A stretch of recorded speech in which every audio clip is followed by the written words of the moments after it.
bolalar bilan, o'rtoqlaringiz bilan, dugonalaringiz bilan ko'rishasiz. Rosa ichingizni ochasiz.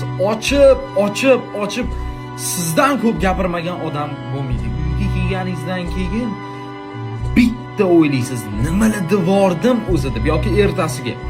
Inson bitta narsa kontrol qilishni o'rganing, o'zingiz emotsiyangizni, o'zingiz fikrlashingizni sal spokojniyroq bo'ling ko'rishganingizda. Iltimos sizga hamma narsani aytib borasiz, ertaga sizga qurol qilib ishlatsa dabdalangiz tushib ketadi.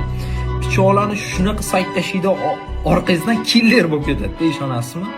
Siz o'yinchoq deb o'ylamang, yoshman yoki eng yaqin dugonam, eng yaqin o'rtog'im. Yo'q, hozir unaqa zamonda yashamayapmiz. Odamlar o'zgargan, odamlarning fikrlashi o'zgargan.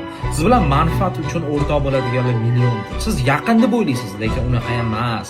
Vaqtlar o'tdi ketdi. Turmush o'rtog'ingiz, ota-onangiz, все, farzandlaringiz.